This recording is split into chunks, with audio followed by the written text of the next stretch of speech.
আসসালামু আলাইকুম। কেমন আছেন সবাই? আশা রাখছি সবাই ভালো আছেন। আলহামদুলিল্লাহ আমরা অনেক বেশি ভালো আছি পরিবার পরিজন নিয়ে। আশা রাখছি আপনারাও সবাই ভালো আছেন। প্রথমে যারা আমার ভিডিওটা দেখা শুরু করেছেন তারা প্লিজ আমার ভিডিওটা ফুল ওয়াচ টাইম করবেন। আশা রাখছি একটু হলেও আপনাদের কাছে আমার ভিডিও কোনো অংশ ভালো লাগবে। বরাবরের মতো শুরু করলাম আজকের ভিডিওটা দুপুরের রান্নার থেকে। তো প্রথমে হচ্ছে মিষ্টি কুমড়া ভাজি করব। কাঁচা মিষ্টি কুমড়া গ্রাম থেকে আনা হয়েছে, আমার আম্মার হাতের লাগানোর মিষ্টি কুমড়া। তো আম্মা একটা পাঠাইছে, তো ওইটার থেকে আজকে ভাজি করে নিচ্ছি। আর গতকালকেই পাঠানো হয়েছে, আজকে ভাজি করে নিচ্ছি। গতকালকে যেহেতু আস্তে আস্তে রাত হয়ে গিয়েছিল, রাত্রে তো আর রান্না করা সম্ভব না, তাই পরের দিন রান্না করছি। তো মিষ্টি কুমড়াটাকে চিংড়ি মাছ দিয়ে ভাজি করছি। চিংড়ি মাছ দিয়ে মিষ্টি কুমড়া ভাজি করলে খেতে কিন্তু অনেক বেশি মজা লাগে। আর আমার আম্মা সবসময় মিষ্টি কুমড়া লাগিয়ে থাকে, তারপর সিম অনেক ধরনের সবজি লাগানো হয়। গ্রামে যেহেতু অনেক স্পেস আছে লাগানোর মতো, সবসময় আম্মায় লাগায় আর আলহামদুলিল্লাহ সবসময় ভালোই হয়। তো এবারও হয়েছে, তবে তুলনামূলক গতবারের থেকে এবার একটু কম হয়েছে, তাই একটাই পাঠাইছে আর ওইটাকেই ভাজি করে নিচ্ছি। গতকালকেও যেহেতু ইলিশ মাছ দিয়ে রান্না করে খেয়েছি, তাই আর আজকে রান্না করিনি, আজকে ভাজি করে নিয়েছি। দুইভাবে খেতেই আমাদের কাছে বেশি মজা লাগে। তো ঢাকনা মুড়া দিয়ে রেখেছি ভাজিটাকে, আর অপর পাশে চুলায় মাছ ফ্রাই করে নিচ্ছি। মিনি মাছ রান্না করব।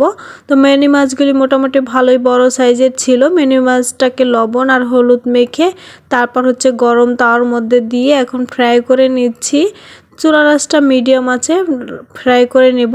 যারা আমার ভিডিওর সাথে আছেন এখনও একটা লাইক দিতে ভুলে গিয়েছেন, প্লিজ লাইক দিয়ে দিবেন। আপনাদের একটা লাইক আমার ভিডিওটা অনেকের কাছে পৌঁছে দিতে সাহায্য করে, এতে করে আমার নতুন দিনের নতুন ভিডিও বানানোর উৎসাহ জাগায়। মাছটাকে ভেজে নিয়েছি, তারপর হচ্ছে মাছটাকে রান্না করে নিব। মাছটাকে রান্না করার জন্য প্রথমে দিয়েছি পেঁয়াজ আর কাঁচা মরিচ, তারপর দিয়েছি সরিষা তেল। তো আমরা কিন্তু সরিষা তেলেই খাই, তাই সরিষা তেল দিয়ে রান্না করি।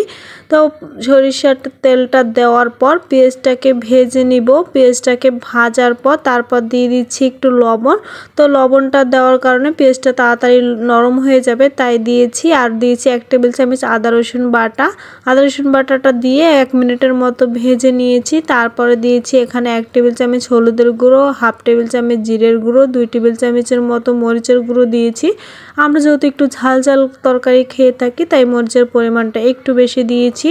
তারপরে একটু পানি দিয়ে এখন ভালো করে মশলাটাকে কষিয়ে নিব।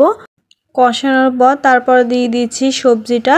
তো আজকে মাছ রান্না করব সিম আর সাথে আলু দিয়েছি, আবার টমেটো দিব। তো প্রথমে সিম আর আলুটাকে ভালো করে একটু কষিয়ে নিব, তারপর হচ্ছে টমেটো দিব। ভালো করে মশলার সাথে মিশিয়ে নেওয়ার পর তারপর হচ্ছে একটা ঢাকনা মোড়া দিয়ে দিব, আর কোনো পানি দেইনি। সিম থেকে মোটামুটি যা পানি বের হবে ওই পানিটার মধ্যেই ভালো করে কষিয়ে নিব। ঢাকনাটা মোড়া দিয়ে দিচ্ছি। যারা আমার চ্যানেলে আজ নতুন ভিজিট করেছেন তাদের কাছে যদি একটু হলো আমার ভিডিও কোনো অংশ ভালো লেগে থাকে, চাইলে আমার চ্যানেলটা সাবস্ক্রাইব করে আমার পাশে থেকে যেতে পারেন। আর যারা অলরেডি করে ফেলেছেন তাদেরকে অসংখ্য ধন্যবাদ। তো ভালো করে কষিয়ে নেওয়ার পর সিমটাকে আর আলুটাকে তারপর হচ্ছে টমেটো দিয়ে দিচ্ছি। টমেটো দিয়েছি এখানে একটা। টমেটোটা দেওয়ার পর তারপর আবারও ভালো করে সুন্দর করে লাড়া দিয়ে দিচ্ছি। লাড়া দেওয়ার পর তারপর আবারও ঢাকনা মোড়া দিয়ে দিব। তো এই সিমটা যেহেতু একটু শক্ত টাইপের হয়ে থাকে, সিদ্ধ হতে সময় লাগে, তাই ঢাকনা মোড়া দেওয়া লাগছে বারবারে। এই সিমটা সিদ্ধ হতে মোটামুটি ভালোই সময় লাগে, তো আলুর মতোই সময় লাগে। আর নর্মালি অন্য সিম আছে ওইগুলি সিদ্ধ হতে বেশি সময় লাগে না। এই সিমটাকে ভালো করে কষিয়ে নেওয়ার পর এখানে 50% মতো সিমটা সিদ্ধ হয়ে গিয়েছে, আলুটাও সিদ্ধ হয়েছে। তখন এই পরিমাণ মতো ঝোল দিয়ে দিচ্ছি। তরকারিটার মধ্যে যখন বলক চলে আসে তখন এই মাছটা দিয়ে দিচ্ছি। মাছটা দিয়ে পর কিছুক্ষণ জাল করে নিয়েছি।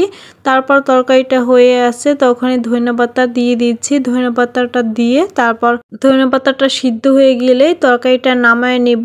আর এই তরকারিটা দেখে মনে হইতেছে যে উইন্টার চলে আসছে।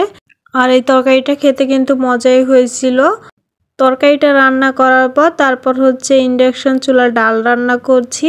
তো পাতলা ডাল, মুসুরির পাতলা ডাল লাউ দিয়ে রান্না করছি। লাউ ডাল খেতে কিন্তু অনেক বেশি মজা লাগে। তো মসুরির ডাল রান্না করেছি পাতলা করে, আর সাথে লাউ দিয়েছি। লাউটাকে দেওয়ার পর তারপর হচ্ছে হাই হিটে রান্না করে নিয়েছি। এর মধ্যে দুপুরে রান্নার ডান, সাথে ভেন্ডি ভাজি করে নিয়েছি।